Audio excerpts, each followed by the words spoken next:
Hello and welcome. My name is Jonathan. On this session, we will pay close attention at linear data structures in Java. This session is designed in such a way that it's easy to follow regardless of your background. Feel free to connect with me on all major social networks shown on the screen.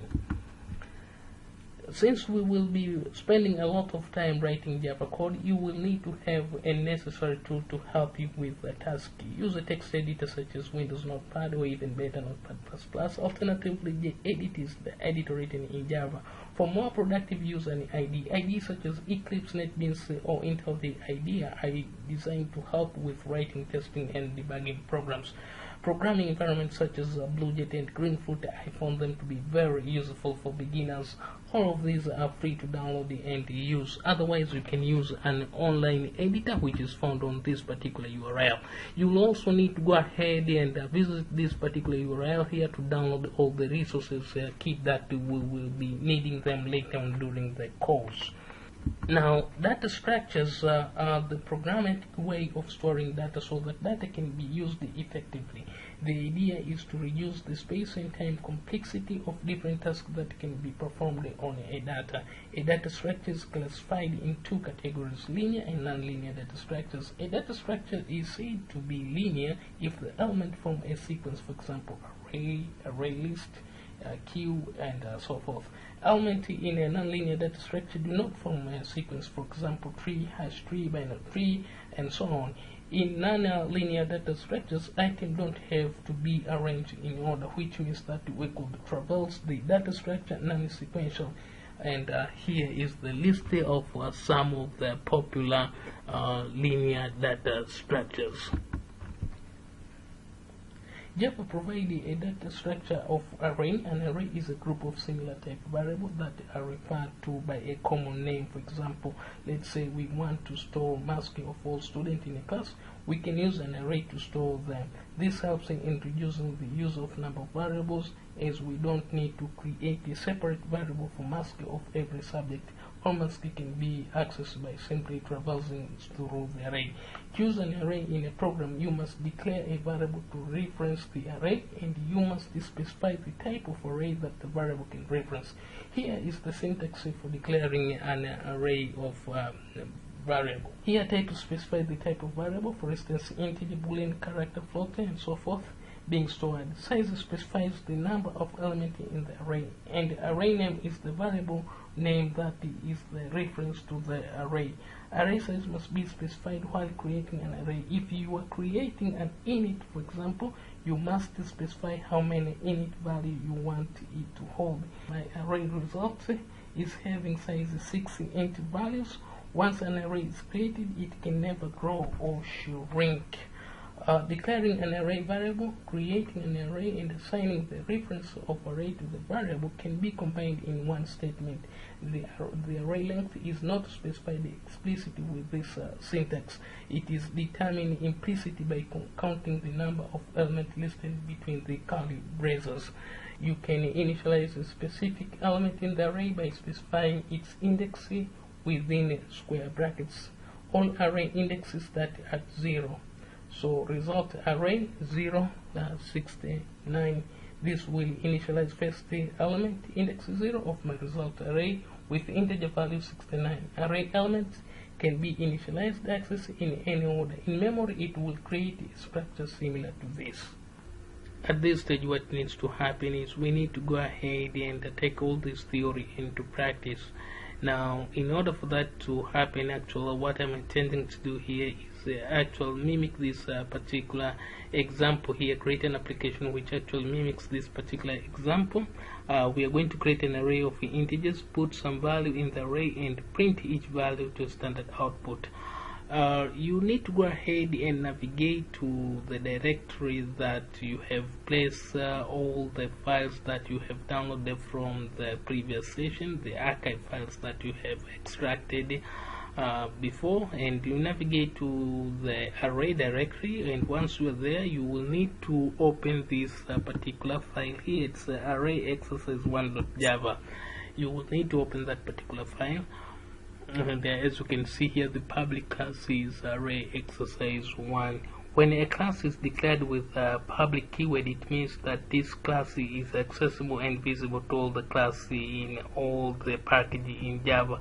So it has to confirm to the standard that the class name equals the file name. And the public is static void main string argument. What it means here is actually, let me break it down from the public part. So the public here, it means that you can call this method from outside the class you are currently in.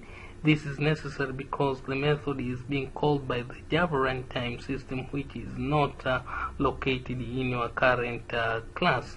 And the static here, it means that the JVMX calls to the main method. There is no object existing for the class being called, therefore it has to have a static method to allow invocation or execution from the class. In other words, its access modifier means we can call this method directly using a class name without creating an object of it. And the main here, again, is the name of the method. This name is fixed and it's called by the Java virtual machine as an entry point for the application. And the string argument is just the type of string that your Java application accepts when you run it. And the init here, it's a type. Now we're saying this is integer type. And this is my array result array. This is the name of the array, and its type is actually integer. It's new, and it's going to have 6 elements of integers. Now here again, I'm assigning the value to each element, starting from index 0, whereby we have a value of 69. Index 1 will have a value of 75, and so forth. In real world programming situation, you'll probably use one of the supported loop constructors to iterate through each element of the array rather than writing each line individual as I have done here. However, it's just to illustrate the array syntax. I will demonstrate various looping mechanisms like for, while, and do while a little bit later during the session. So now we need to run this particular application. Okay. Now, in order for that to happen, again, I will need to launch. I'm doing it on the command line this time, so I will need to bring my prompt here. Okay, I need to write Java console. I need to create the class file. Okay, the name of the file is array exercise1.java. Okay, alright, now I need to run the class file. Okay, so I'm using the Java here command. Alright, and this is the output that we were expecting. Alright, at this stage you're thinking, not bad, I can do this. Oh yeah, let's go ahead and take a look at some other example that we can use just to exercise, to get our blood flowing. Now, this example here was pretty basic. Let's go ahead and introduce you to some other example. Let's say, for instance, okay, let me just bring this board here. For instance, we have X amount of elements, right? And we want to retrieve these elements because we have 10 million, 20 million, right? X amount of elements. We know these elements exist, but we really don't know on which position within the array indexes. Okay, we don't know the position on the index where they could be allocated in terms of memory. How are we going to retrieve that? I mean, is it really even possible? As you can see here, we have these. This is just an example. We have 4 names here: Bob, Calvin, Lee, and Don, right? And they already allocated a position within the within the memory. This is the index number, right? Now,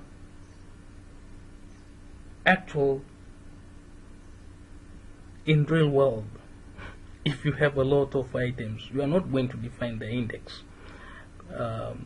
If you think about the exercise that we have just witnessed here, we specified the index ourselves, right?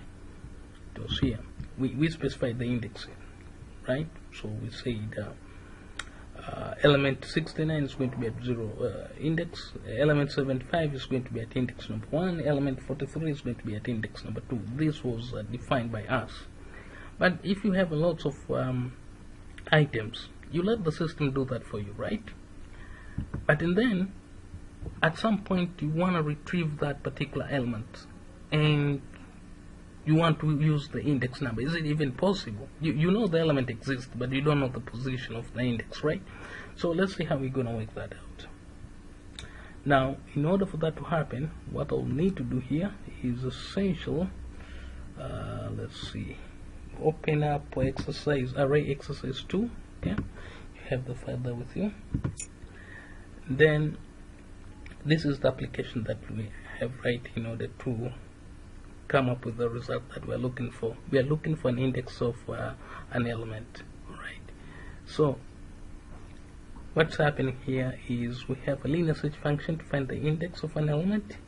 This is the function which we're going to utilize it a little bit later. But here we are saying if an array is null, then return -1, okay? Because this is my array. If it's null, return -1. And then we find the length of an array. Now this length is just a method within the interface, so it's there. You don't need to worry about it. So here I'm saying integer length, my array.length. This is the method. Again, integer here I'm saying it's I, which is equal to 0, and that makes sense because that's where we are starting, right? Then we're traversing through the array, and I'm saying if this I here, which is an integer, is less than length, and then for the nth element is t. Here t is just a type, and then it returns the index. It should return the index. So my array here, and if it's not less than length, and then of course there's something wrong there, so it should return a -1. Okay. Then here we are defining and populating at one go the array. Okay, here. So previously we did using the other method, but this is also another method. And here, as you have noticed, we have not even specified the amount of element here. Now we just create this at one go, just like that. And then here we are actually using a for loop to traverse through the array again. So, and actually this is a method which is available from Java version 5 onwards. And if you are on a version that is below than 5, then you cannot run this. It will back at you. But there is another way that I will show you a little bit later on, that you can come up with same results. Okay, so you can use the for loop. Alright, so here we are actually printing the value of the index now. We're looking for Bob and Don. We are finding the index. We are calling this particular function which we have defined up there. Okay, this is my array, and we are looking for Bob and Don. Now, if we run this, we should get the result that we are looking for. So here I would say Java. This is exercise 2, Java. And then we need to use this, the console. Okay, now here let's see the outcome of this. Okay, so first of all we are printing all the names. Here system print names value for string, so let's print all the value of the available list. So that's why we are getting this. Okay, we're printing all the value there. Okay, now we're looking at the index Bob. This is done. Let's print the value of the index now. Here it's Bob. We are finding the index. We're calling that particular function, and it's looking for Bob, right? So Bob is at index 0 and Don is at index 3. As you can see, Bob is index 0, 1, 2, 3 is done. Right? Now let's go ahead and alter bit this particular file here. Let's go and see what will happen if we do ask for position, right? For position of an element that doesn't exist. So here we've asked for down, right? And we got it's on index 3. That's fine.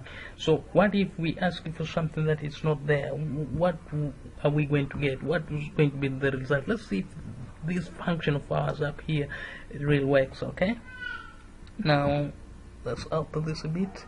So we are looking for, in fact we can do the following. We can copy all of this, and then I will change this one. Let's say instead of Don, let's say Bruce.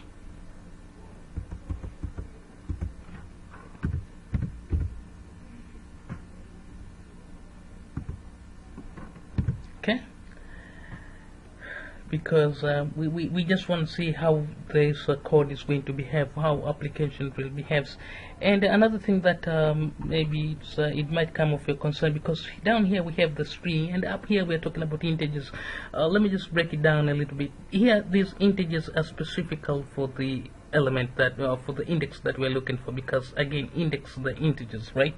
And here the strings, these are the element that we have put in ourselves. So they're all strings here. Bar, Calvin, these are strings, right? They're not integers. So in case if you're kind of worried like why we have down here strings, at least when I first when I was starting and I saw this kind of thing, it was like a little bit confused. I should put myself under the bus there, I should throw myself under the bus there, because that's what exactly happened to me. So in case if you also kind of having those doubts and questions, and then yeah, just to clarify there. Alright, let's go ahead and run this particular code. Now to do that quickly, I will need to build this again. Okay, alright, we need to load the class here. Okay, so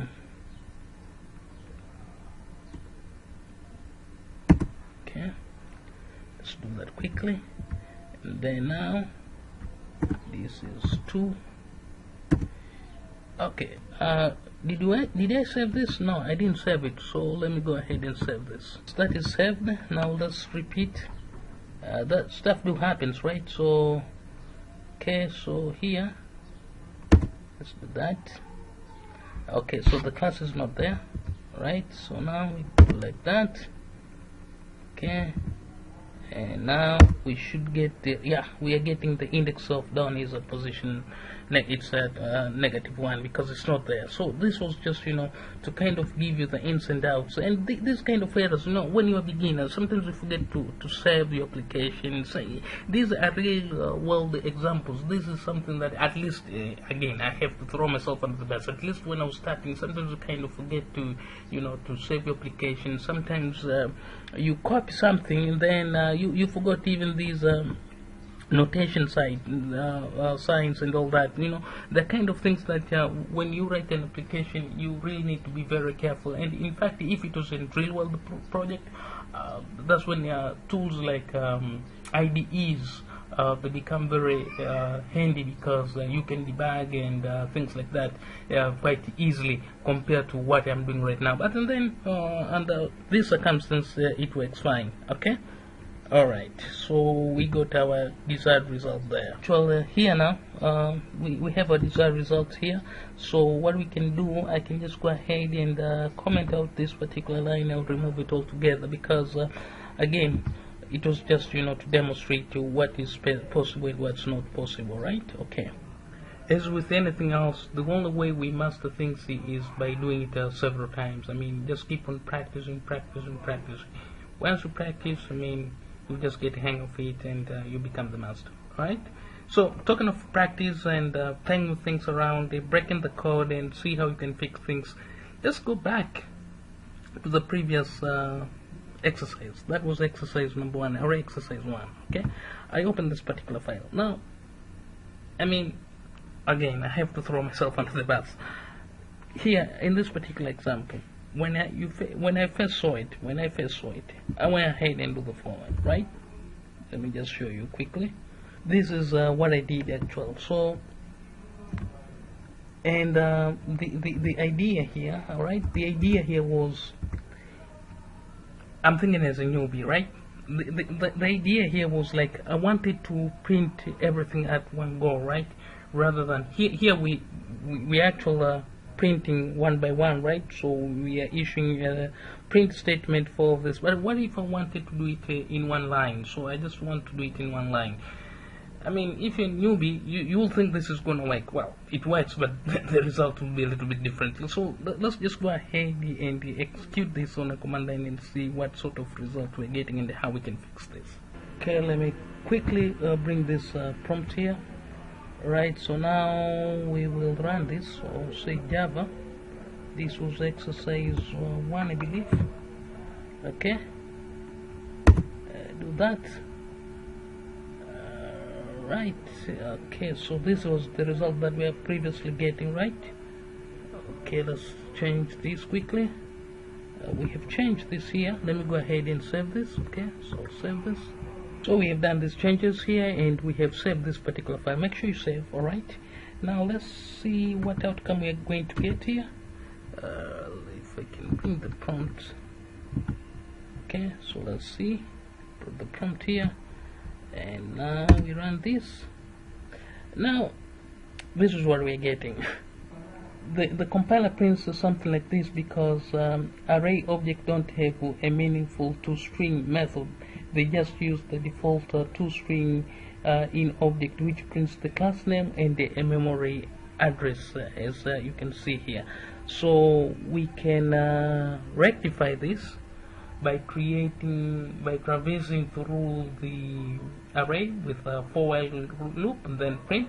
That's possible. So let's move to the third example. This is the reason why I brought you here, so that we can go to the third example. Okay, let me go ahead and open this particular file here. Now again, I'm trying to mimic the same situation. We have integers here. Alright, now with these integers here, what I've done is iterate through the integer array and get the number of elements in the array, looping through the array with a for loop. This is what I'm doing here, and then later on display these particular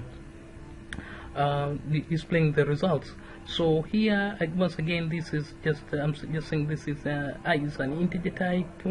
It starts from 0 and if I is less than my result dot length, again this is just a method, and then it's going to increment, and then down here we are actually printing, and of course this is integer.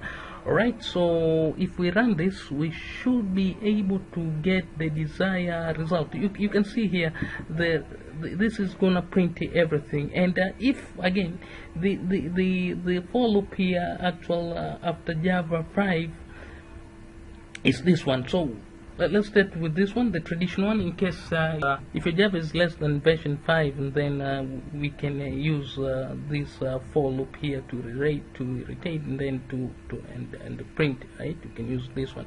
Otherwise you can just go ahead and use this line here, but we'll go line by line. So at this stage I say let's go ahead and make this happen. Okay, so bring my prompt here.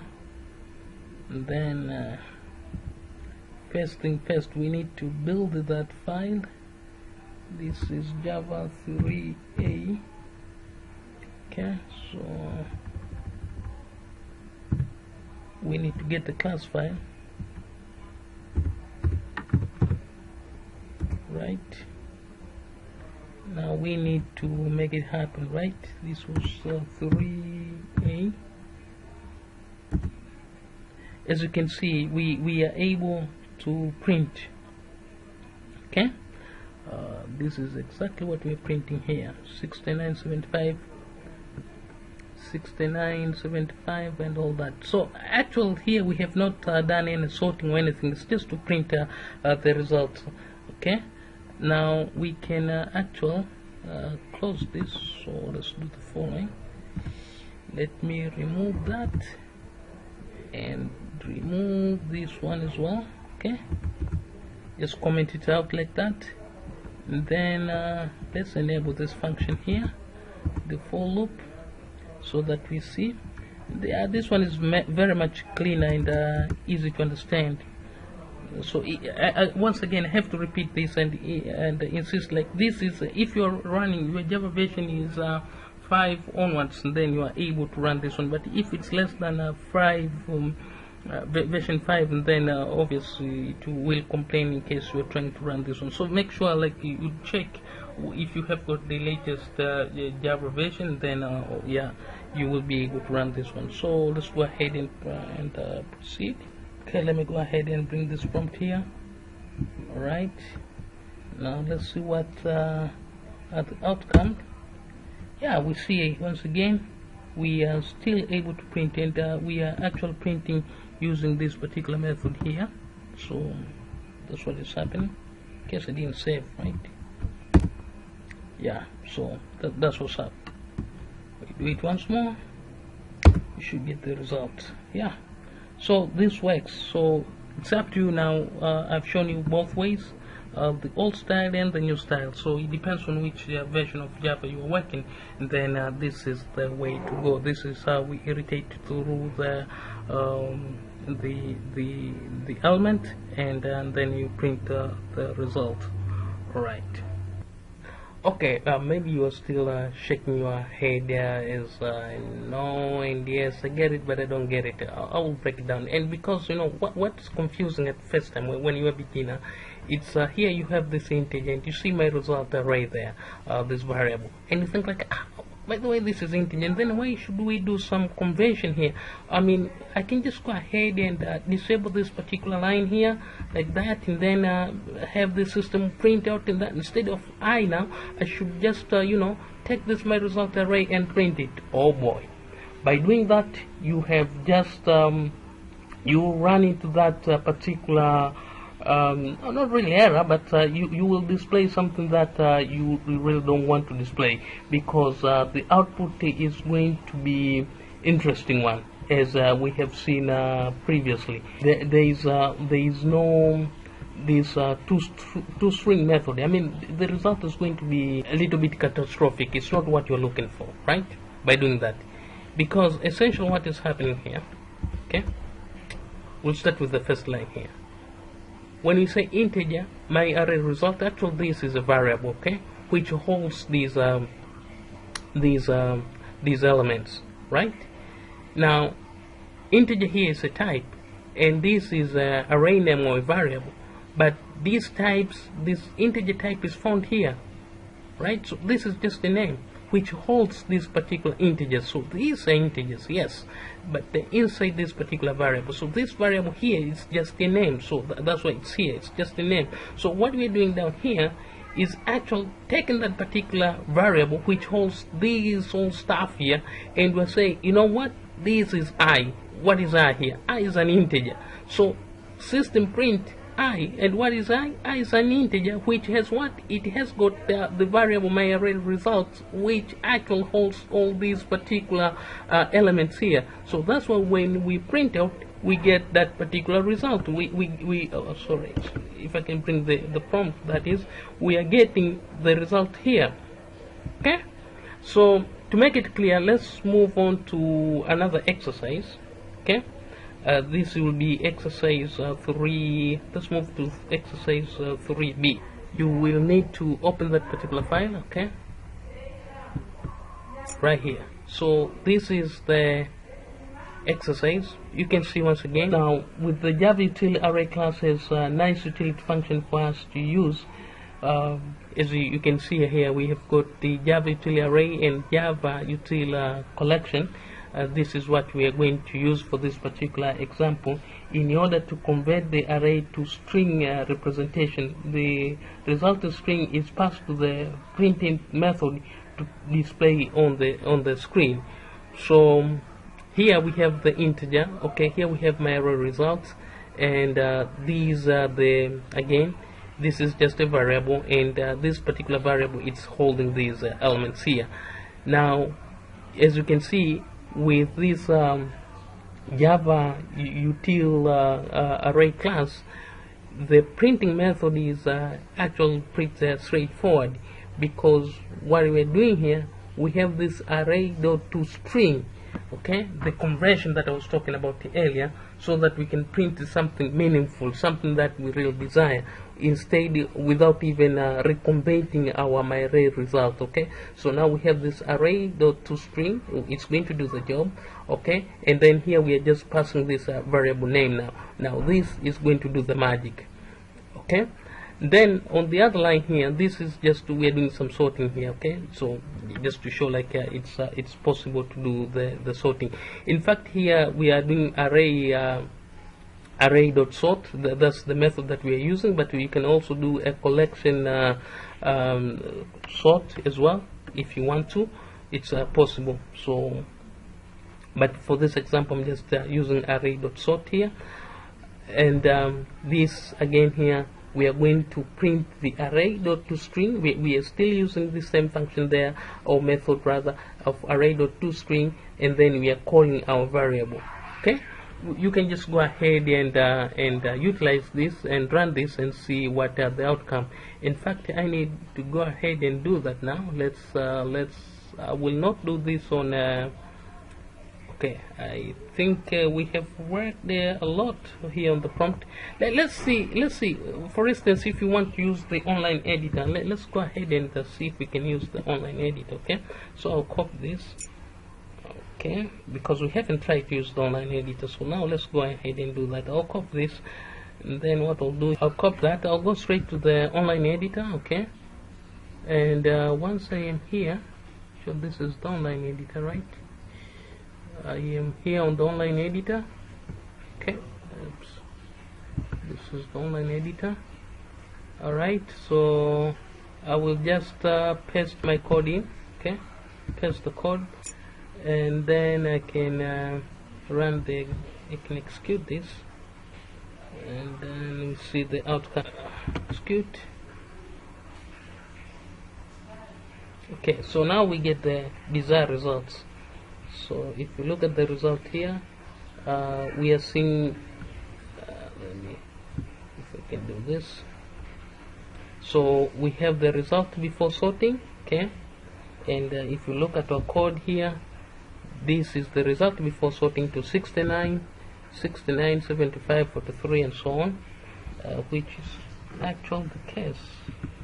So that's the case, and after sorting is that. Okay, so I bring the prompt here, and now the Java. Okay, the file there is, it's 3.b. Now we can run the Java. We can run the class file.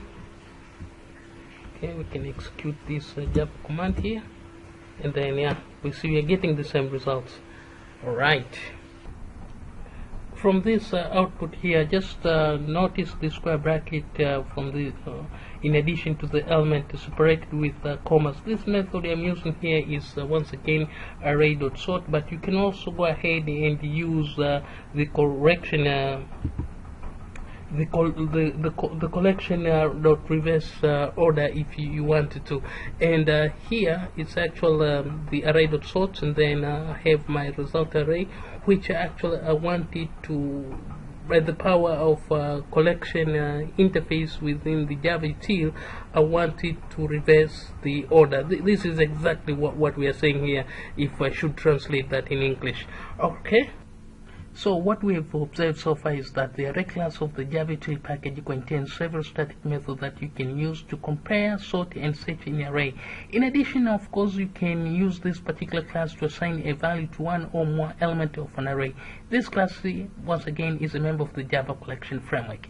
And some of the benefit that we will get out of using the array is that there is easy to access to an element using the index that we have actually seen, and it's also easy to manipulate large data on large data sets. So, okay, and one of the disadvantage that I find, it's like array is static in nature. That means you cannot change the size of one array once it's created. So if you need an array which can resize itself, and then you should use the array list. This is the fundamental difference between array and the array list. So let's just go ahead and take a look at the hierarchy of the the hierarchy of the collection framework. The Java util package contains all the classes and the interface for the collection framework, if you may. And the Java collection framework, as we sometimes call it, the JCF. The JCF is a set of class and interface that implement commonly reusable collection data structures. Although referred to as a framework, it works in a manner of a library, really, if you think about it. The JCF provide both interface that define various collection and classes that implement them. All these operations that you perform on a data, such as searching, sorting, insertion, manipulation, deletion, you name it, can be achieved by the Java collection. So Java collection means a single unit of object. That's the Java collection framework to provide many interfaces. So, for instance, set, list, queue, dequeue, and so on. And classes such as array list, vector linked list, priority queue, hash set, link hash set, tree set, and so forth. We will use an array list here to illustrate the use of collection class. Array list class implementation list interface, and it's based on array data structure.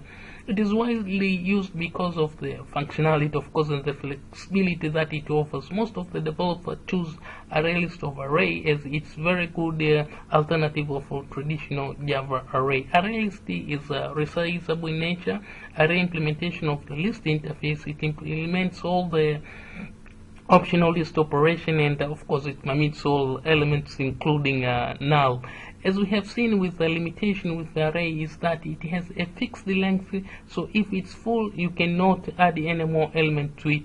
Likewise, if the number of elements gets removed from it, and then the memory consumption will be the same as it doesn't shrink. On the other hand, array list can be dynamically grown and shrink after adding and removing elements. Apart from these benefits, array list can class enable us to use a predefined method of it, which makes our task easy. Let's see the diagram to understand the additional and removal of element from the array list, and we will work out the program of how we can do that quickly.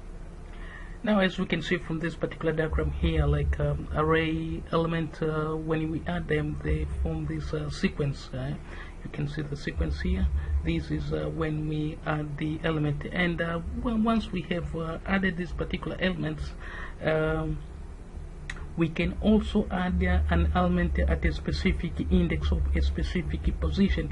Let's say we wanted to add the element 64 at index 3. It's pretty possible. And then what happens is these are the elements which they were in this particular position.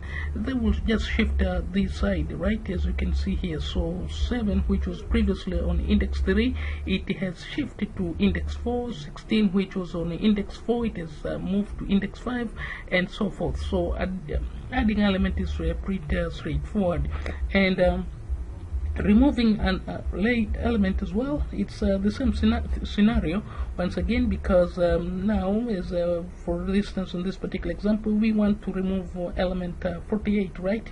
So what will happen is when we remove this particular element here, it's these other elements here, they will move in their indexing position. So 36, which was actually on position on index 7, it's going to move to index 6, whereby we had element 48, and element 5, which was previously on index 8 before the removal of element 48 at index 6. Now it will move to index 7, as you can see here, and 20 as well moves to index 8.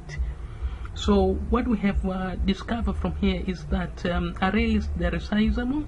Also, they are called dynamic array because they can once again grow its size to accommodate new element and shrink the size when the element are removed. Array list internally uses an array to store the element, just like an array. It allows to receive the element by their indexes. Java array list also allow duplicate and null values, and Java array list is an ordered collection. It maintains the insertion order of the element. You cannot create an array list of primitive type like init, character, etc. You need to use box and type like integer, character, and boolean. Java array list is not synchronized. If multiple threads try to modify an array list at the same time, then the final outcome will be non-desirable. So let's go ahead and check out some few examples to understand this adding, deletion, and taking a look at finding element on the indexes and so forth. Now let's go quickly and open the Java array list file exercise 1. Alright. Okay, now this is the file that we're going to work out just to see some features and functionality that the array list offer. For instance, here we are just creating an array list. Actually, we are importing the Java util. The Java util has got lots of collection inside of it, as we have seen the particular diagram previously. So here we are actually creating the array list. Okay, this array list here is called the student list.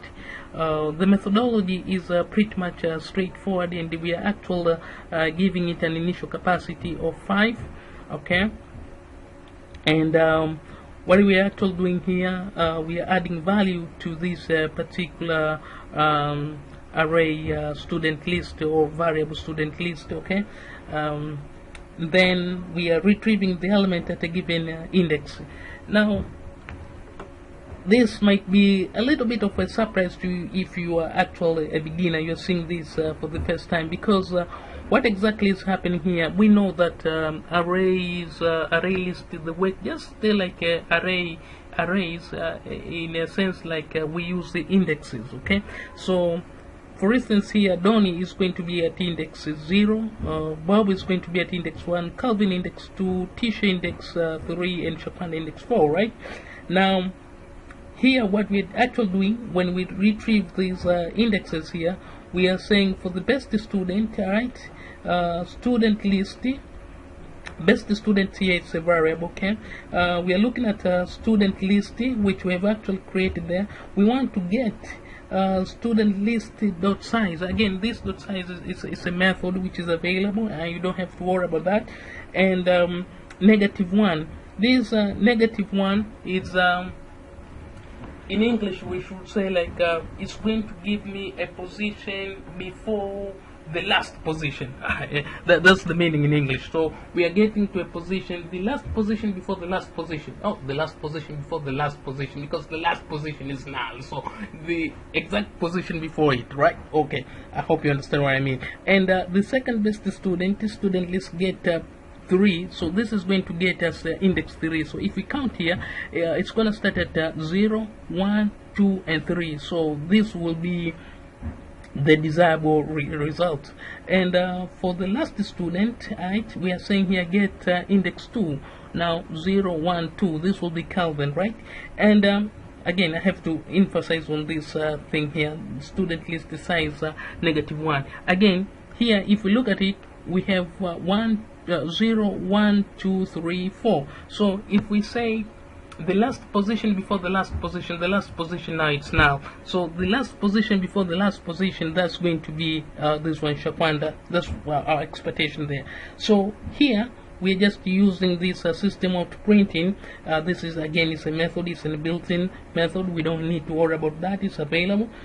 And here we want to get the best student. Now the best student, we are calling that particular variable, which is right here, we have defined it, which is going to get us this last but one, which is this one, because once again the last position is null. So the last but one is going to be this element here, right? And then for the second best student, we are calling that should get us anything that is on index 3, and for the last student is anything that is on index 2. Right, now let's just go ahead and see what else we are coming up here. And then we are also modifying the element at a given index. Now here is the modification. Student list set. Now the set command here, actually you will think it's not really a deletion or addition, it's actually a modification. We are changing now from we are changing this name from Calvin, right? From Calvin, which was a position number 2, to Kadisha. So instead of Calvin, it's going to be Kadisha. So maybe we did something wrong with typing and all that. We are not really deleting anything on that particular index, but rather we are just modifying it. We are changing the name of whatever element was on that particular position. So in this case, instead of Kevin, it should read Kadisha. That's what we are doing. And here, this is something else. This we are adding. All right, now we are adding at position 3 Lee. So let's go back here to the previous screen. If I can go back, let me scroll up a bit here. So here we have 0, 1, 2, 3 at index 3. Under normal circumstances, it was supposed to be Tisha, but now at index 3 we are bringing in Lee. So that means Tisha is going to move to index 4, right? And Shakwanda is going to move to index 5, right? Okay. We'll see if that's really the outcome when we run the program. And then student list add Marvin. Okay, Melvin. When we add this Melvin without specifying the index number, it's going to add Melvin at the end of the list. So we have position index 0, 1, 2, 3, 4. So Melvin, we are expecting Melvin to be at down here, right after Shakwanda, right? Okay. Now here we are saying system printout. Here is the last, the top student. So student list size. We want to get the size of everything here. Okay. And if we can expand this a bit, and what else are we doing here? We are getting the student list, so we need to get the size. So like because we have add and set and all that, so we are kind of confused now. We initially started this with 5, right, with the size of 5, but now after doing some addition and set and all that, we really need to know what's the size, what's the current size. So this is what I'm working out here. All right, this is what I'm doing right here. And also we need to get the whole entire list of the student that we have. Okay, so that's what we are saying there. And then student list to remove. Okay, here is something else. After we do that, after we print all that, we are going to remove. Okay, system of print Melvin is in the list. So first of all, we are printing to see whether, to double check whether Melvin is on the list, and at the same time we are deleting Melvin. If it's on the list, we are removing Melvin from the list because we don't want Melvin to be on the list, right?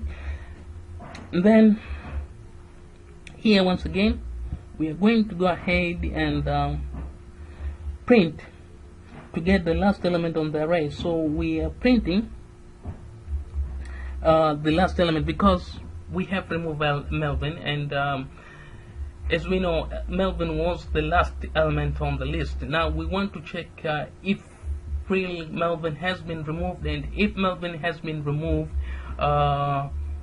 what's on the last element? Is it really Shakwanda on the last element, or is it Melvin still there? We just want to double check that. All right. Now down here, you could have thought like maybe we could have used the for each loop. Just you need to perform an operation on each element, and you know that not import. For the point of for each loop is that you just need to perform an operation on each element, and order is not important.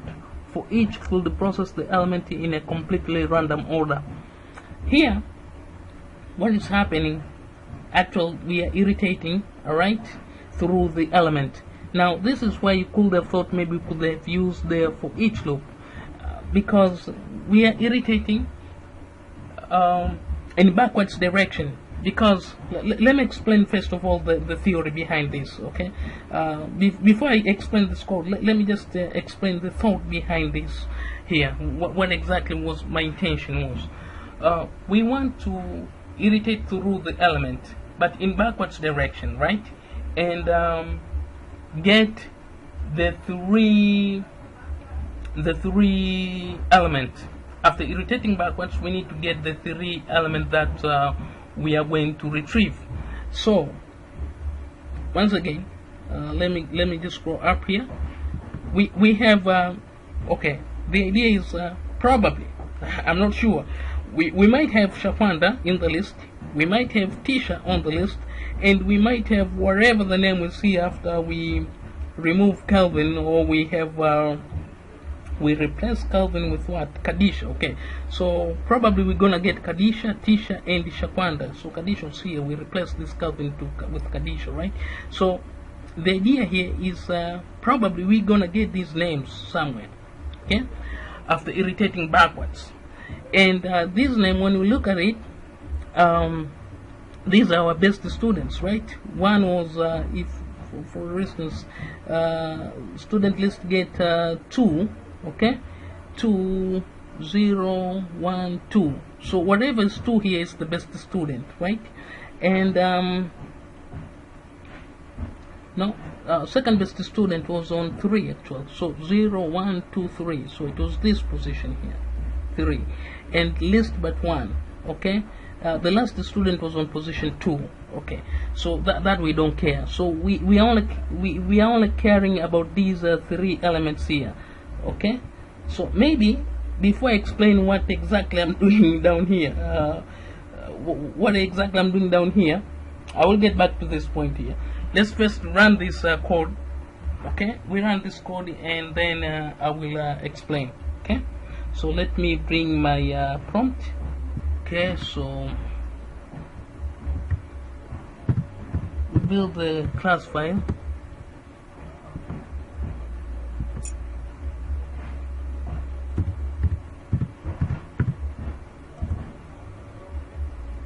Right, now let's test the outcome. Okay, so this is what is happening, and okay, this is what is happening. We have top 7 best students. Okay, we have top 7 best students, that is Don, Bob, Kadisha, Lee, Tisha, and Shakwanda. And where did we get okay, and then we have Shakwanda, Tisha, and Lee. Now let's go back to, I'm worried about Lee. Where is Lee coming from? So let's check it out here. Student list, add 3. At position 3 we did add Lee. Okay, previously at position 3 what did we have? 0 1 2 3. We had Tisha here. Alright, we had Tisha at position 3. Now what has happened is after we add Tisha at position at the index 3, 0 1 2 3, at index 3, after we have add Lee, Tisha, I believe, has moved to index 4 and Shakwanda index 5. So let's bring this code here, and then we see. So here we have Don, Bob, Kadisha, Lee, alright, and then Tisha and Shakwanda. So if we traverse backwards, we'll have Shakwanda, Tisha, and Lee, and that's what is happening. So we are traversing backwards. We are having Lee, Tisha, and Shakwanda, Lee, Tisha, and Shakwanda when we traverse backwards. I will explain this back a little bit later, okay, but that's the case here. And here Melvin, okay, here is the last top 7, and Melvin is still on the list. We haven't removed Melvin. Remember here, we are printing the result. Here. Student list add Melvin. After we have add Melvin, that's when we are printing. Okay, so this print statement comes after we have add Melvin, and then later on we are removing Melvin. Right here we are removing Melvin, but Melvin, remember, we have removed the Melvin after printing this list here. So if we take a look at this particular code, you will notice Melvin is in there. But now I'm saying, okay, let's just go ahead and make sure, okay, Shakwanda, because we know Melvin was supposed to be the last on the list.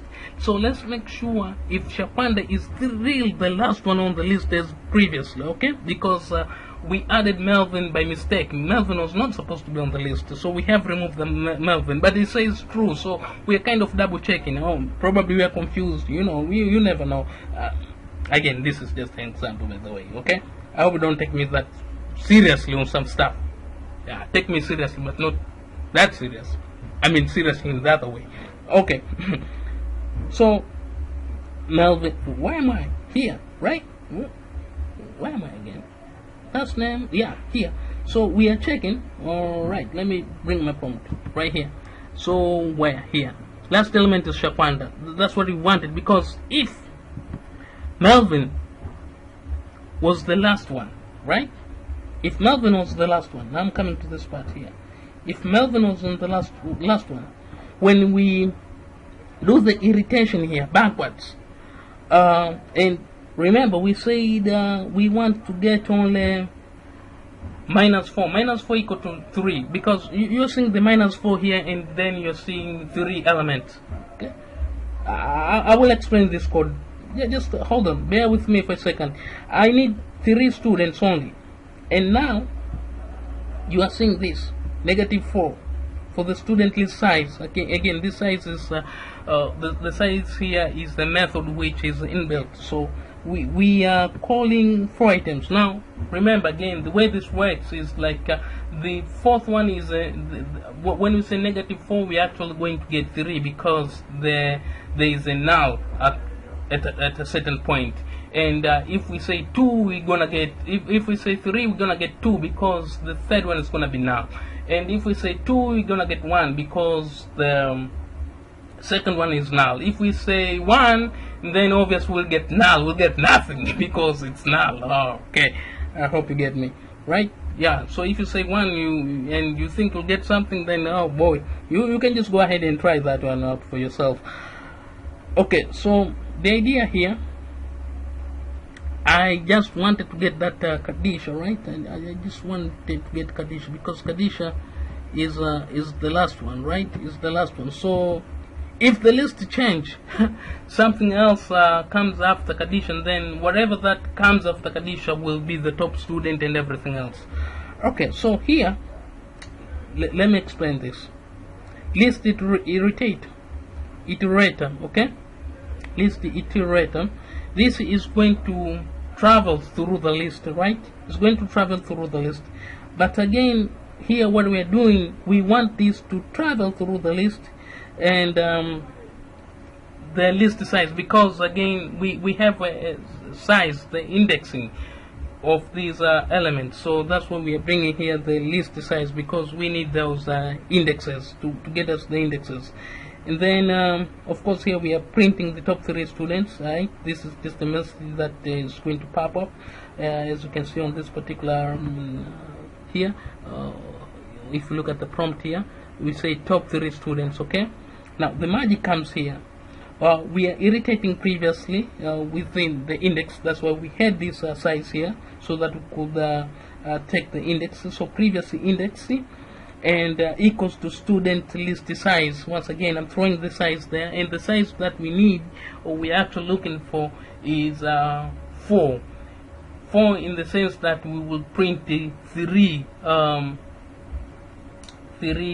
desirable elements. That's what we're looking for. If we say 5, we'll print 4, but the fourth one, we really don't need it for this particular example, because we only need 3 top students, right?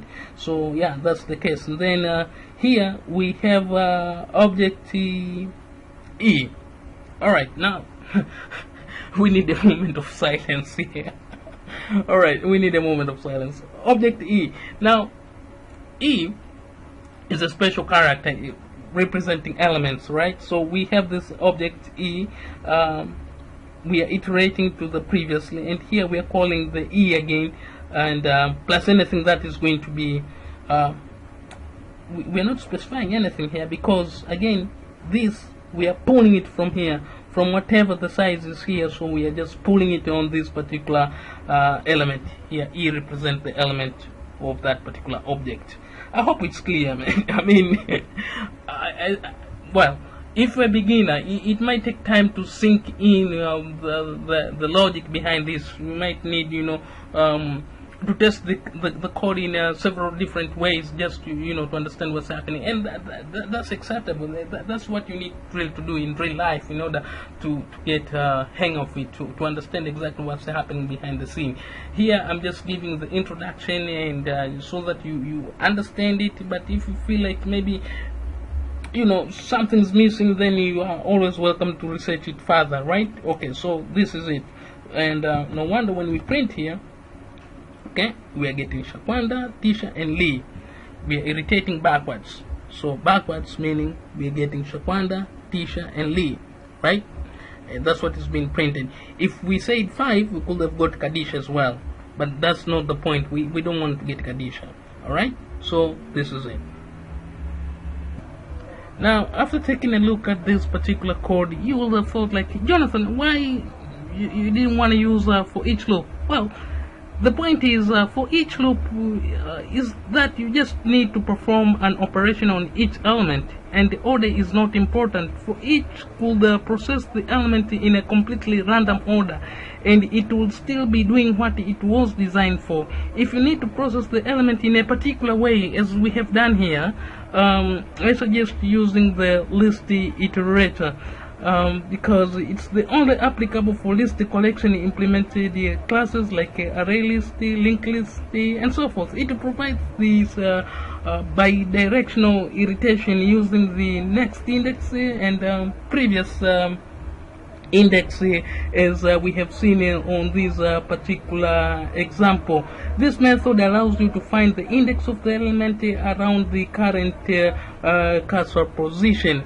Now, let's just move to another example, right? So let's go ahead and open exercise array list exercise 2. Example, we are going to look at sorting array list of objects using custom comparator. As the name suggests, really, a comparator is an interface defining a strategy of comparing an object with other objects of the same type.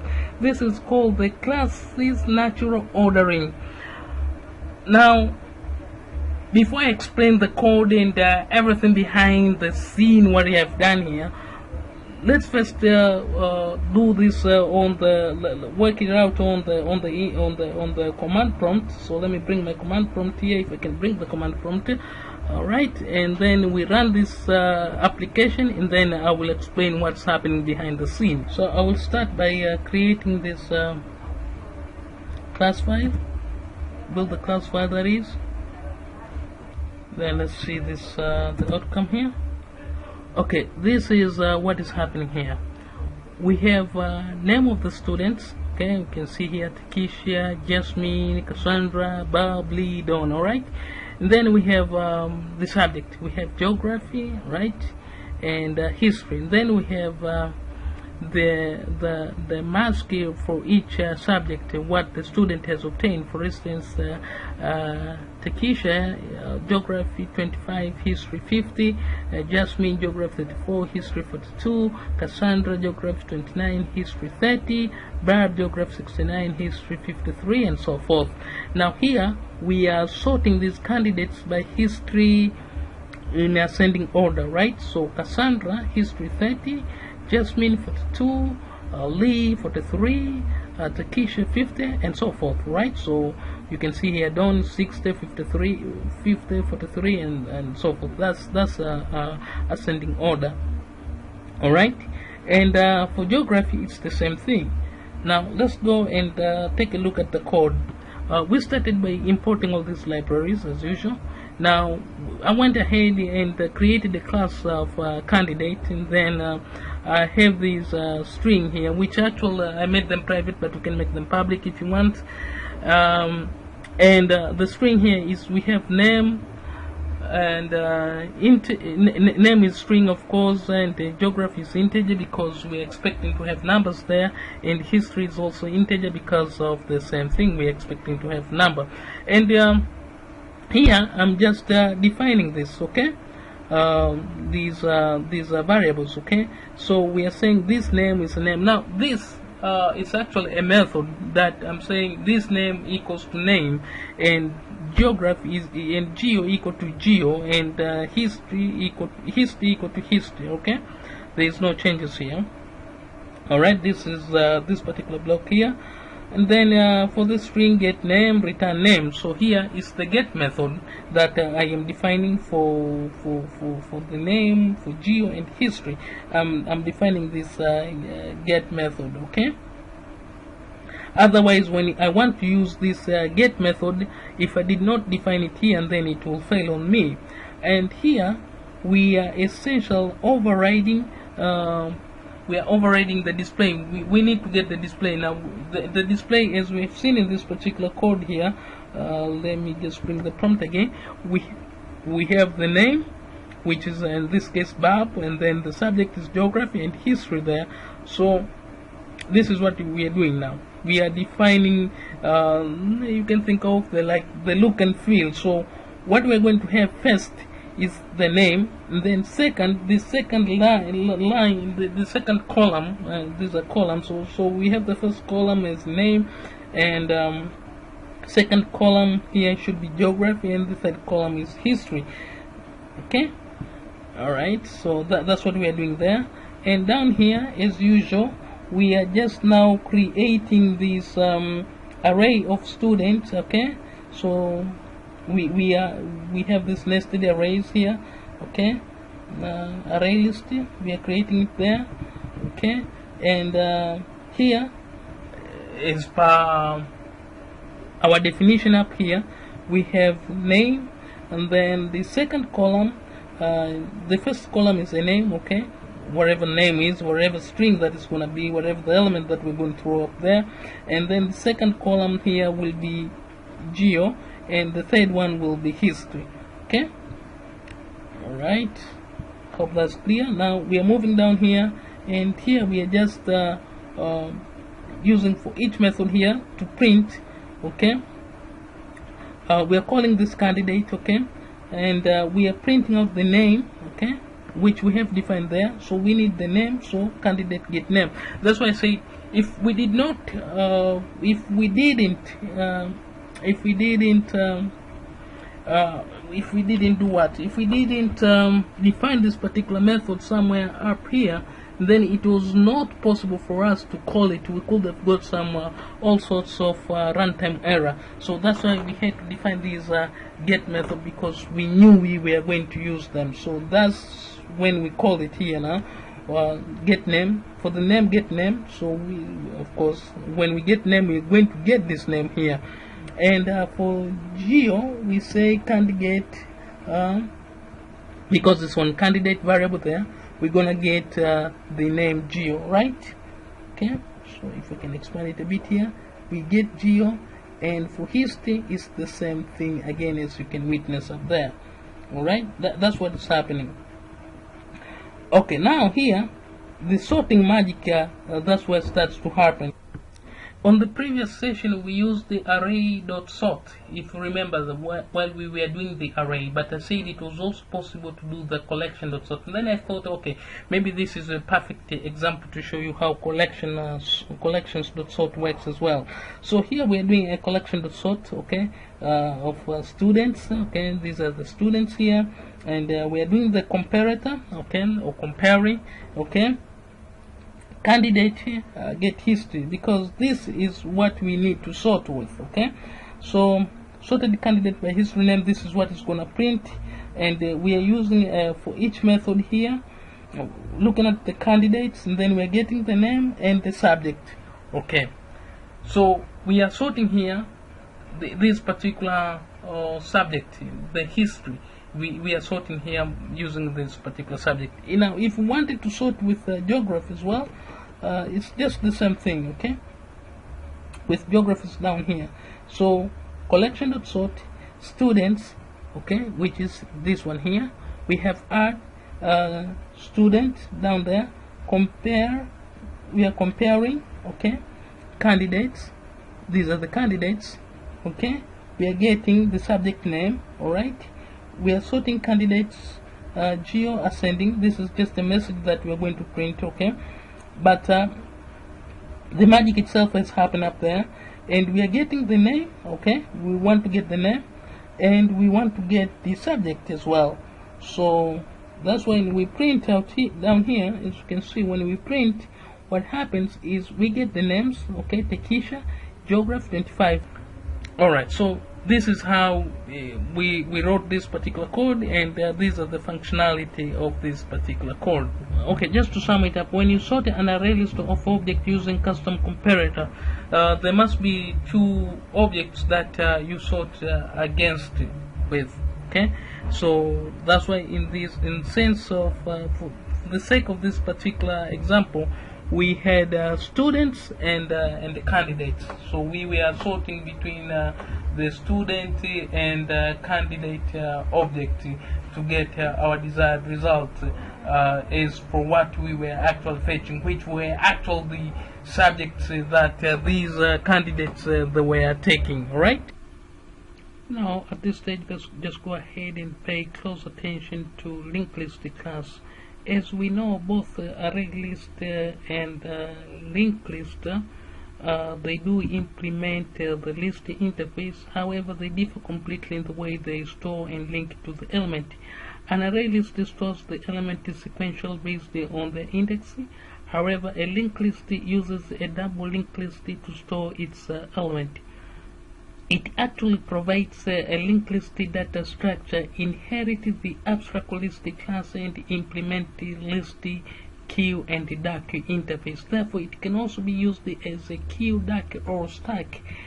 And these are some of the important points here about Java linked list.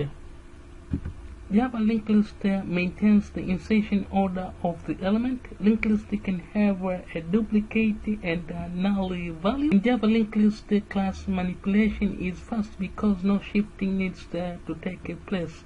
Java linked list is not thread safe. You must explicitly synchronize the concurrent modification to the linked list in a multi-thread environment. Some of the difference between linked list and array list include, but not limited to, the following.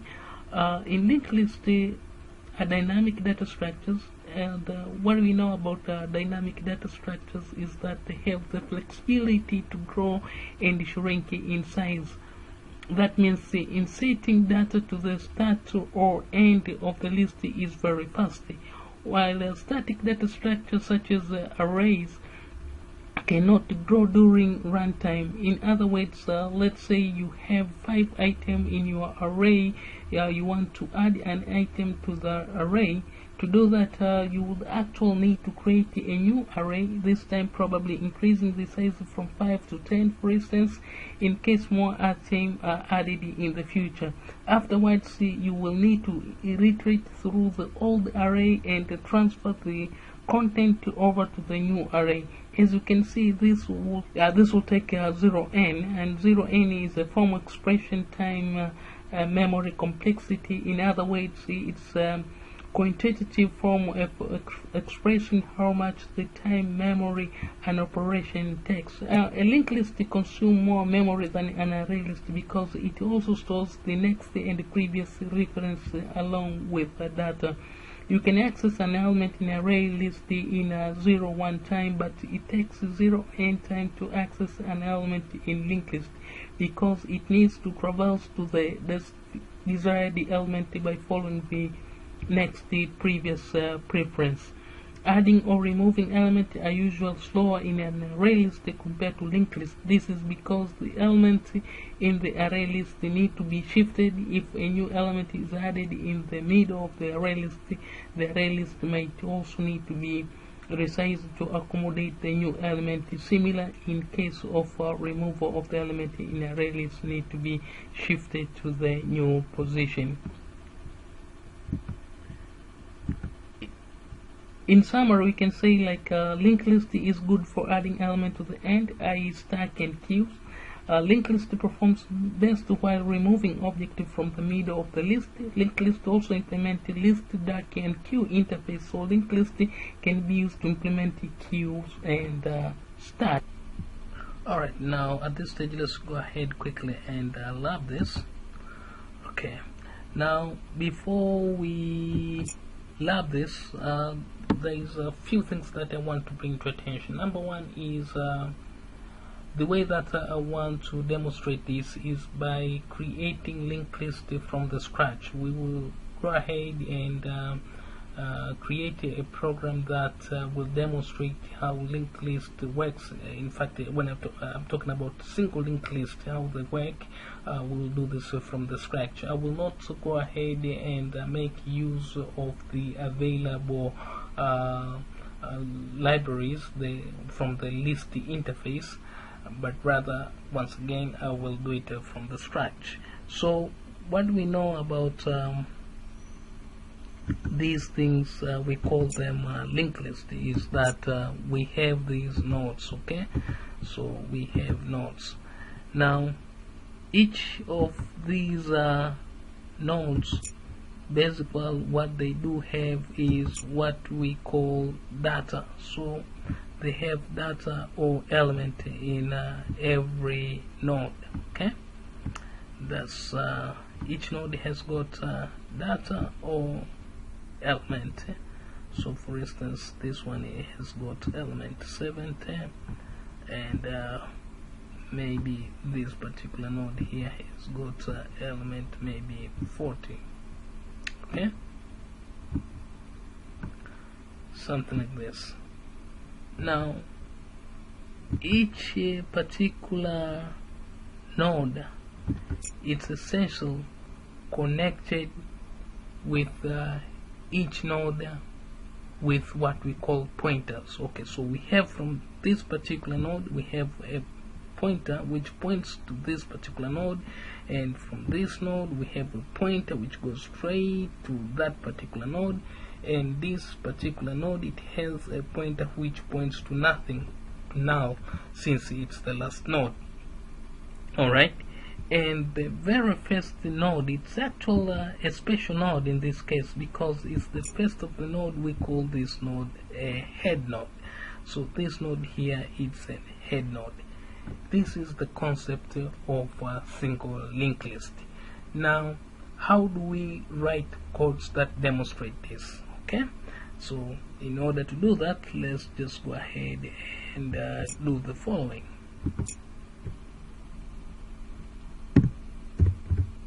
Simple Java program. Well, I have started with some comments there to show what exactly this program does, and then I went ahead and create a public class of list node, and then I went ahead and defined the node head. Then down here I created a static class node. Now in Java you are allowed to define a class inside of another class. Not only this increases the amount of encapsulations, but it also creates more readable and maintainable code. It is a protective shield, if you think about it, that prevents the data from being accessed by the code outside this particular shield. The class list node is called the outer class, and the class node is called the inner class. The purpose of the inner class is pure to be used internally as a helper class. The node class is used to represent the individual node of this class. I need now to create a constructor or parameterize the constructor to be specific for this particular node. Started by defining the data member of the class. Now Java has two categories of data type: primitive type, such as short, init, long, float, double, boolean, char, and byte, and reference type, array, and classes.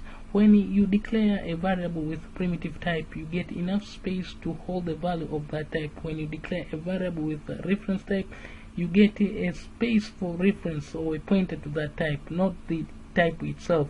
You must This we have seen previously while we were working with array and array list. I demonstrate this. Each time an object is created using a new keyword, the constructor is invoked to assign initial value to the data member of this class.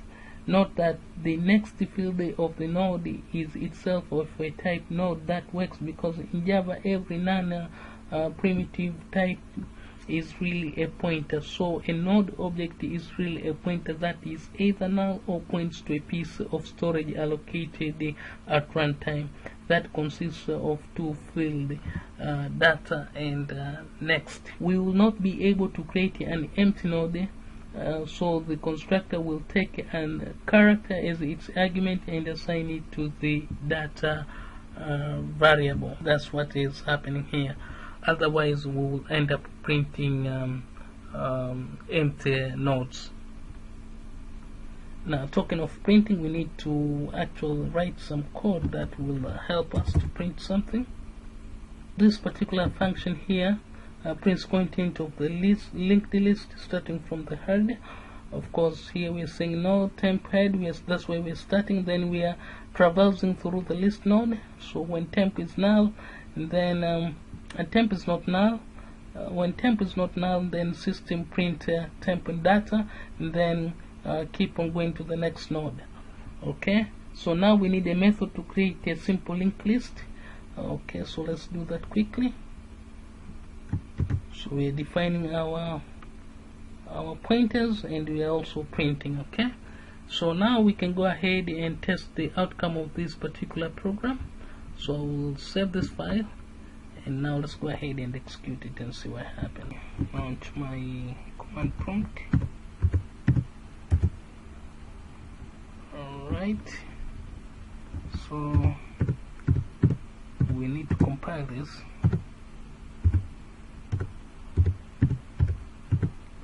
Okay.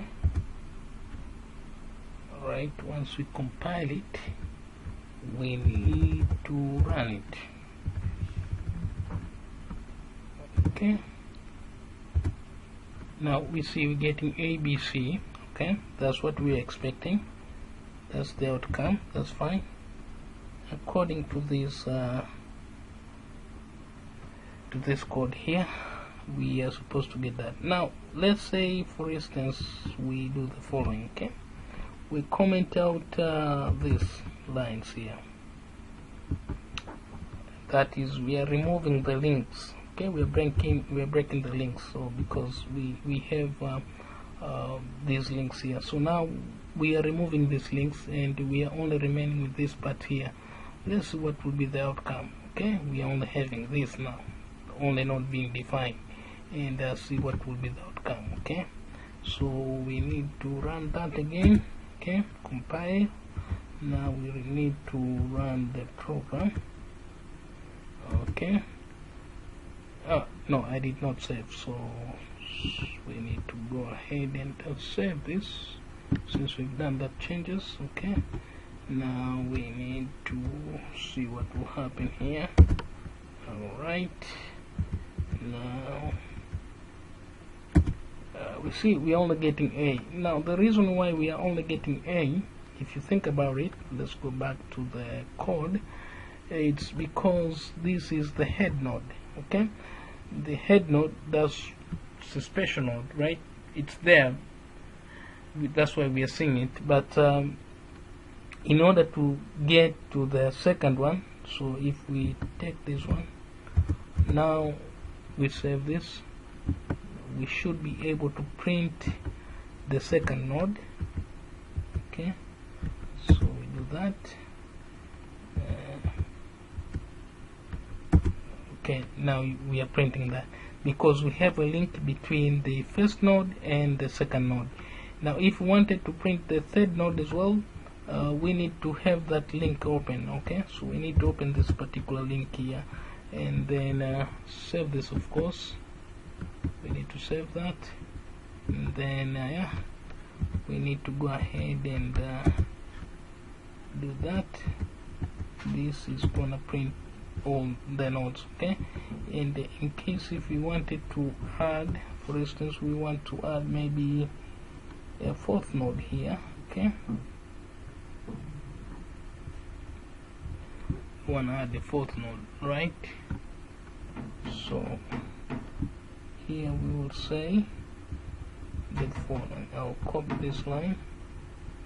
Okay, so node fourth, and then I've said this node is going to have this element here, D. Alright, if we bring the console, okay, bring the console up here. After we've done these changes, now bring the console and test the outcome.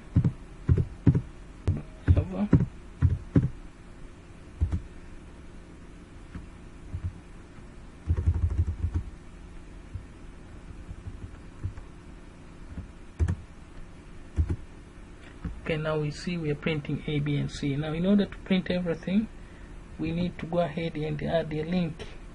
So here we'll take this line. For simplicity, I will copy this line here. Okay, and then I will paste it here. Okay, now this is going to be third, because we're linking the third node now with the fourth, so say third. Alright, and I will change this one to fourth. Okay, I'll change this one to fourth.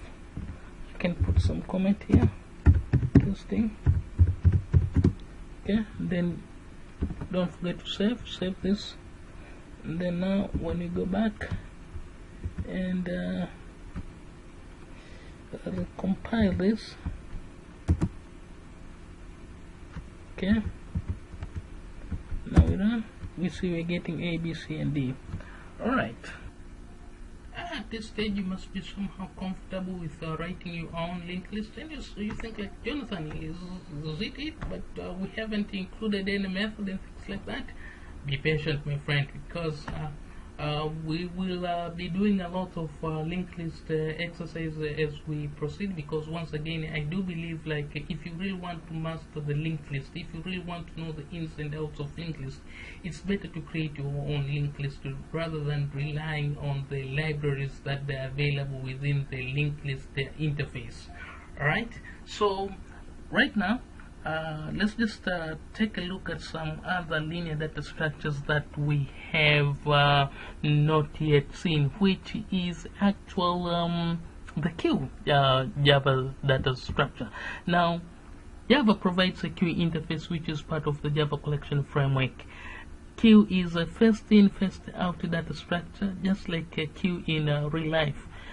This means that new elements in queue data structures are added at the back and removed from the front. The process of adding an element at the back of the queue is called enqueuing, and the process of removing an element from the front of the queue is called dequeuing. Now, this is to illustrate it simple, I can say, let's say we have some random data. Okay, so this is 9, this is 10. Alright, maybe here we have some other data, just like that, you know. And here is this was supposed to be 4. Anyway, okay, so let's assume we have this kind of data structure. So the first element in was this one. Okay, so this will be the first element to go out when this queue is processed. So this element will be the first one to be gone out, and then later on this particular element and so forth, they will just be removed like that. So first in, first out. Now we need to go ahead and take a look of how we can create these queues. So we are going to use linked list. Okay, so I will use linked list again to create a queue. We could have actually used the available interface. Okay, we could have used the available libraries within the queue interface, but then in this case, once again, because we need to do more exercise on the linked list, so I thought, okay, maybe we should go ahead and utilize a linked list to mimic this queue thing, the first in, first out kind of thing. So let me just go ahead and bring my my code. So I have quickly gone ahead and defined this on the fly. Okay, but I will talk you into it. So this is a Java program, of course, for linked list implementation of queue. Alright, so we are implementing queue using linked list. It's possible. So again, my public class of queue there, and then I have this head node here. Alright, and then down here I'm defining the class to represent the queue. So this is the class that I am actually defining, and then of course I'm putting some data there for this particular class. Okay, here at the front and the rear, actually it could be, if you have worked the previous with linked list, you will know that the linked list they have these pointers. Okay, this is single linked list, so we'll have the the next point. Then I just went ahead and added a previous point as well. Okay, so here we have 2 pointers. So we have the next pointer and the previous pointer. I've just named them front and rear in this case. So again, this is our node here, which we are actually now defining. Now each time this constructor is going to be invoked, it's going to be assign an initial value of the data member of this particular class. So that's why we have this definition here. Otherwise, if we don't have this definition, then that means we might end up printing null stuff. Now if we come down here, we have again enqueue. This is the method that if we were to use the interface, then we will come to this particular function, which is already defined. So we have to mimic the same thing. So I just went ahead and called this enqueue. This is to add the element, of course, in the front. Now here, the way this works is actual, you're going to have a node, you're going to create a node, and then that node is going to be a head node. Now each time a new node is created, or each time we create a new node, that particular new node is going to be the head node, and then it's going to point, it's going to move the already existing new node. If there was a node that exists, it's going to point to the next node. Okay, if there was no any node that was existing previous to that, then that will become the head node. Okay, so this is what we're doing here. Alright, then we also have a dequeue method. This is the method again to remove the node. Now here we are actually removing the node that was on the last node. What should I say? The first node that has been created. So the very first node that has been created is the one that is going to go out. So even if you had, let's say, 5 nodes, 6 nodes, but the very first node that you created, not the last node, because the last node is the head node. You are not removing the head node, but rather you are removing the very first node on the list. Because remember again, I said here, the way that we have constructed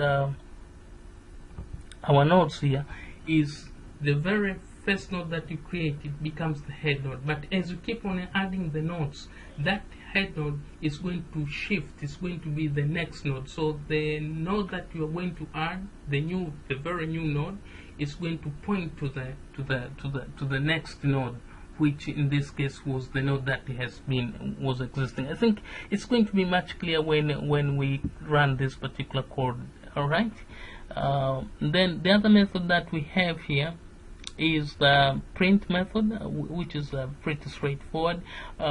If the node is nil, so we are starting with the node here, that we are starting to print from the head. Okay, while the head is not nil, then print the node with the element, of course, and then proceed to the next node.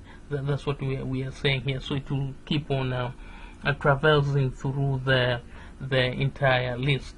Okay, and this method here, we are trying to look at the position of a node. We want to know which node exists on which position. And again, we want to put integers. Now we are working here with integers. Just a second. If I go up a bit, right here we were working with character. See, character. Okay, primitive data type of char. But down here on the position, we are actually working with integers, because if you think about it, I would ask position number 3 or number 4, what is on position number 2, number 3, number 4, and so on. So this print method is going to give me exactly what's available in that position. So it makes sense to have integers there in that regard. And we are starting from 0, okay, and that's where we have the head node, okay. So this temp node, we are just putting it on 0. That's where we are starting, okay. And here we are saying this particular node, the temp node, when it's not nil, and then put the pointer to the next node and keep on incrementing like that. So yeah, that's what we're doing. And now here we are checking for the value. If it's it's not more than the length, so we are saying if the length is less than the node, and then return. Otherwise this temp is the head, okay. So this is what is happening on this particular function. And then here we are getting the nth element. So if this condition here is not meant, so if the length is less than the number of the node, then it's going to proceed down to this line here, whereby we are going to get now the nth length of the node from the beginning. So it's going to start counting from the beginning, whereby we are saying here this I equals to 1, right, and it's less than the length, and then we are going to increment it. So that's what is going to happen. Then this temp is going to be in the front. Of course, at the end of the day, we are printing this particular node with we need to get the element as well. So that's the data, okay. And down here we are just we are now adding these alphabets onto the queue. And if you keep on proceeding, and down here we are asking some few questions, which they'll be very visible when we run this application, okay. So now let's go ahead and do that quickly. So I'll say Java C. Alright, this is Q Java. Alright, okay. Now if we run this, file, alright, so original alphabet list was I, K, T, and B. Alright, element at position 3 is B. Okay, that's what we're getting. We ask this question down here. Actually, no, this is misleading. It says element at position. Let me just go ahead and change this quickly, because we have actually asked here for element at position 3, but then we are printing element at position 1.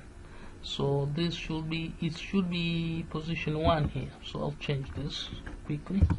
Okay, element at position 1. So I will save this. Okay, I just want you to see how stuff works. Alright, so we will do this again. Make sure you save those changes there. Okay, now let's go ahead and do that. Yes, so now we have element at position 1 is B. So now this might be a little bit confusing, I know. I know. That's why I said previously, while I was talking about the nodes here, let's go back. I want this to be very clear for you. Okay, here, no, yeah, here, right here. When we construct this, okay, maybe if I should draw it for you. Okay, when you construct this node, okay, we have something like this. These are the nodes. Let's say this is the head of the node, okay. Right, so that's the head of the node, okay, at this time. At least at this time, this is the head of the node. It has got a pointer like this, right? You have a pointer like this. So this head node points to this particular node, and this node points to that particular node, right? That's linked list. That's single linked list. That's fine.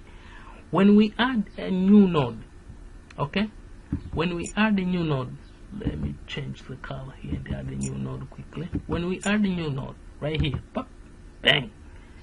Now this node becomes the head node.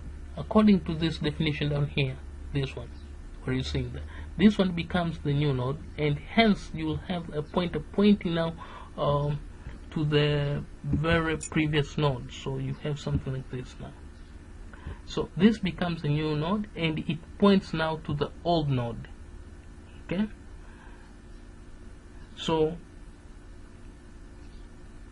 the order of first in, first out. So these were the first node to be created. Remember, once upon a time, this node here, alright, this particular node here now, this one was a head node. Once upon a time, this node was a head node. Once upon a time, this node was a head node. At the moment, this node is a head node. But in case if we should add a new node, right? We add a new node. Let me change the color here and add a new node now. Alright, now if we add a new node, bang, just like that, now this node becomes a new node which will point to this particular node here. Alright, I hope that makes sense. So this node is a head node, now it points here, right? So when we do what?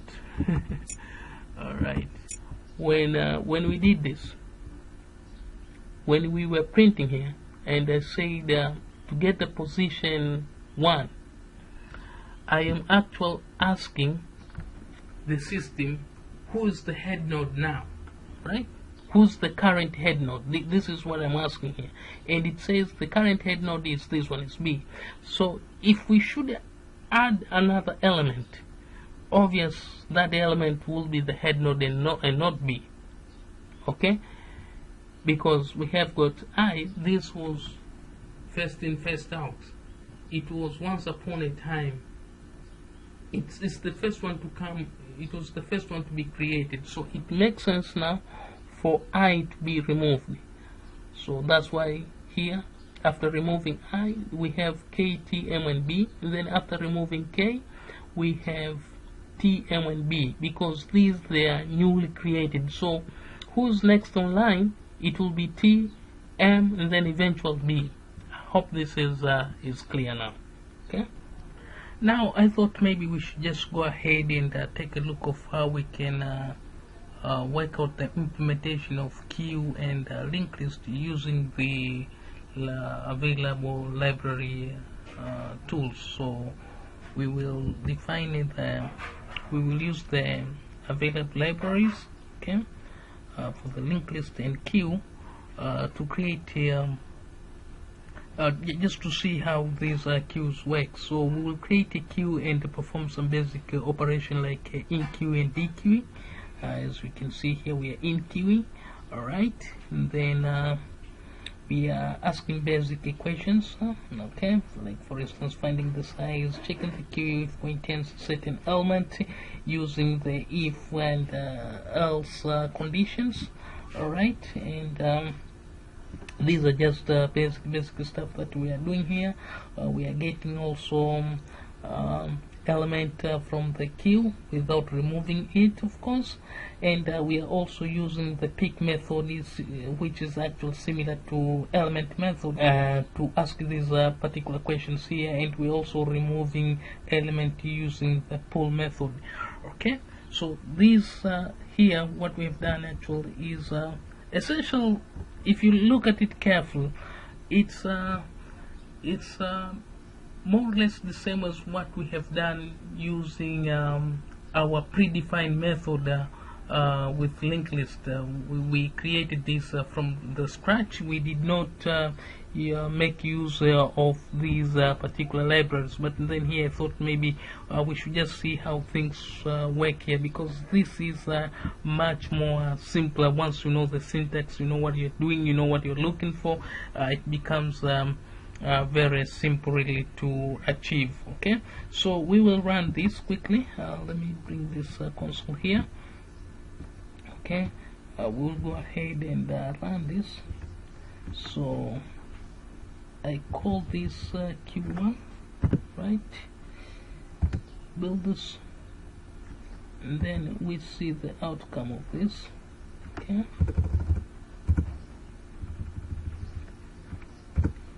right now, as you can see, here we say is the queue empty? It says false. Actually here we are printing everything that's on the queue. Okay, we're getting all these names here, and the size is 4. Then we ask if this particular name is existing on the queue. It says yes, it's there.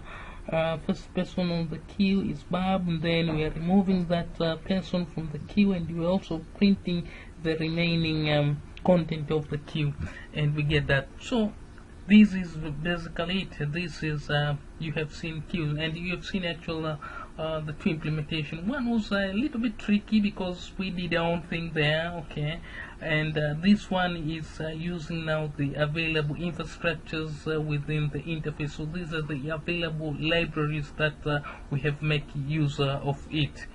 So yeah, that's it. So now we have to look at other linear data structure, which is the actual stack. Alright, that's about it when it comes to queues. We have seen the queue implementation using the single linked list here, and we've also witnessed how we could implement queue using the available libraries.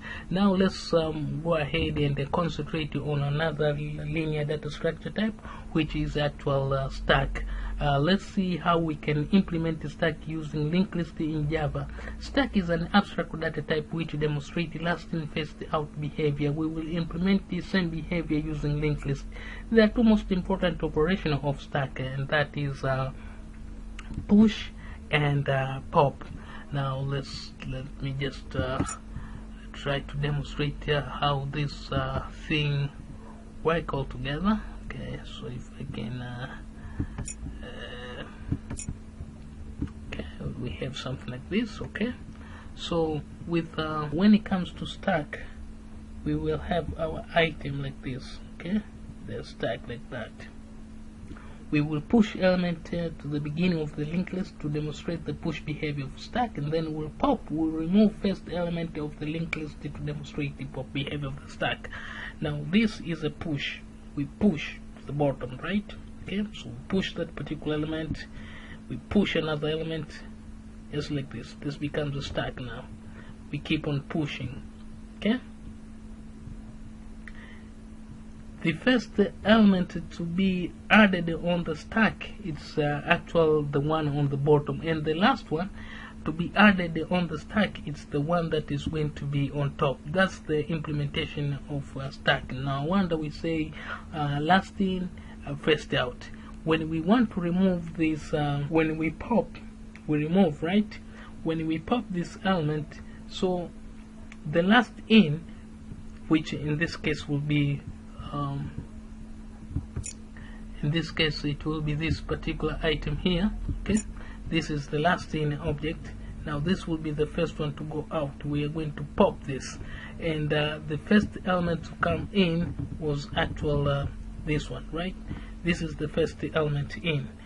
When that's a push, but when we pop, right, when we pop this particular element, the last in will be the first out. So we'll push out this particular element. Okay, this one will go, then of course eventually this one will disappear, and we'll keep going down the series like that. Okay, that's how it is. Alright, or it's supposed to be. Okay, so let's just go ahead and take a look at how we could implement this through the code. Right, so here I have my code. It's essentially the same thing that what we have done with single entity. You have seen me playing around with this code for quite some time now. Okay, so it's the same code that I'm using. I just did some minor changes. This is the push mechanism. Now the way we add the element is the same. We add the very first element onto the stack. Okay, so here we are putting this method actually adds element into the stack in front of the stack. From previous is actually the pop method. Okay, this is the push method. Okay, this is the push method, which is the same. Nothing has changed there, but the pop method now, this is what has changed, because now we have to remove the the last element. Okay, previously we were removing the last element. Now we are removing the first element. I mean, the last element to go to the list is the one that we are removing. Okay, the last element to go to the list is the one that we are removing. So we are removing the head this time around. If you think about it, we are removing the head. Previously we were not removing the head. The head was the last element that we remove after we traverse through the list, and then we end up, when the head is the last one, then we remove the head. But this time we are starting to remove the head. No wonder here the head will change and put the pointer right next to the next element, okay, on the list. So the head, the pointer will change from the head, because the head now is gone. When you remove the head, of course the pointer has to change to shift into another element on the list. So that particular element will be the head. Now the series again, if I can draw this for you so that we have some better understanding. It's like this. If you recall, previously we had nodes like this. Okay, this is how we have our nodes. Now this node here, all right, this particular node here is it's the head node. Okay, this node here is the head node, right? So let me do this. This is the head node. Okay, this is the head node.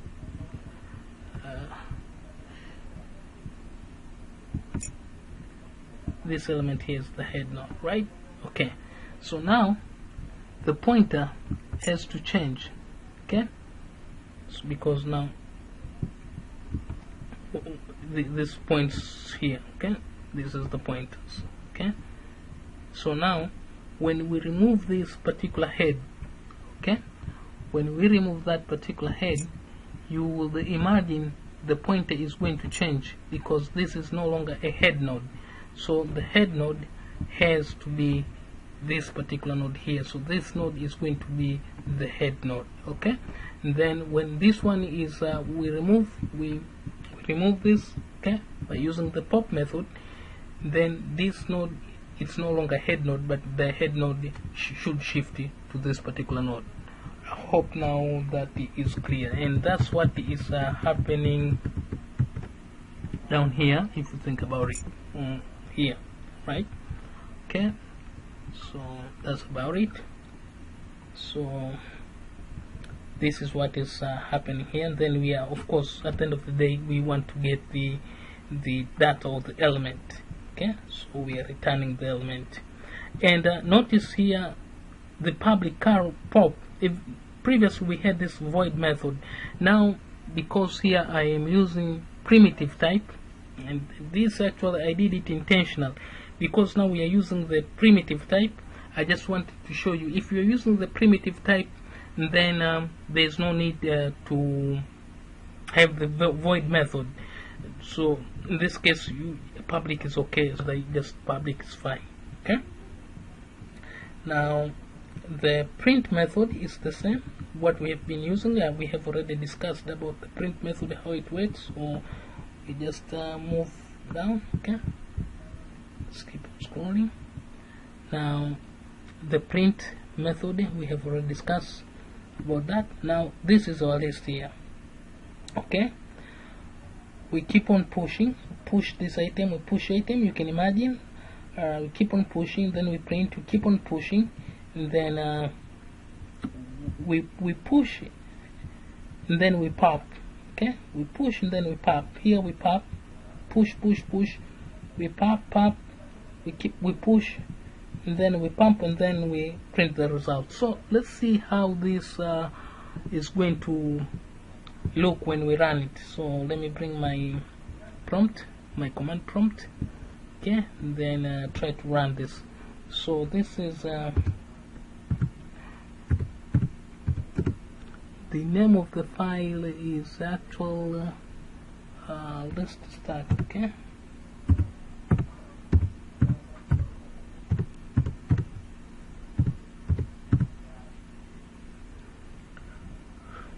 okay, all right. Now when we run this, we should get our desired result there. Bang.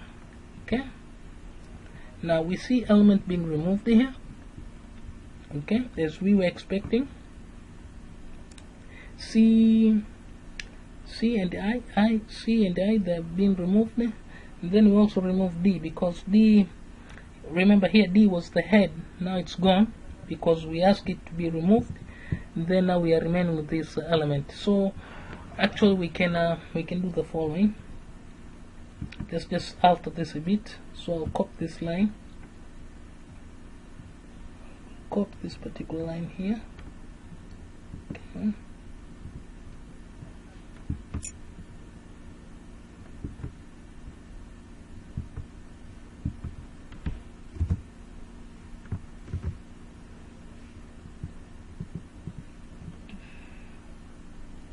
Then we're going to remove. Then here I will push in some other element just to demonstrate how this works. So I'll copy this again and push some more element here. Okay, this time this one we're going to call it maybe call this one E, right? Alright, so if you think about it, E is going to be the head node and not the D, because here we were actually removing D, but now this time around we should not remove D. D will be available, right? Because we're removing the head. Let's just go ahead and run this. So I'll save this file. Make sure you save. Okay, let's go ahead and see the outcome of this. Okay, now yeah, as we were expecting, we are removing C, I, K, and E. Alright, so these are gone. Okay, as you can see there, C is right here, it's gone. K is right there, it's gone. I is right there, it's gone. And D remains, because D is not the, it's not the head. It's no longer the head. So we have E in place because it's not the head. So this is the remaining element. Okay, as we sum this one up, let's just go ahead and hit the high points. The data structure is considered to be linear if the data element constructs a sequence of a linear list. The elements are adjacently attached to each other and in a specified order. It consumes the linear memory space. The data elements are required to store in a sequential manner in the memory while implementing the linear data structure. The necessary amount of memory is declared previous. It doesn't make a good utilization of memory and results in memory wastage. The data elements are visited sequentially where only a single element can be directly reached. This example has included several data structures, for instance, array, stack, queue, linked list. An array is a group of definite number of homogeneous elements or data items, while stack and queue are also an ordered collection of the elements like an array, but there is a specific condition where stack follows the last in first out order, and the queue simply follows the first in first out to insert and delete the element. List can be defined as a set of variable number data item. I hope this has been informative to you, and I would like to thank you for watching.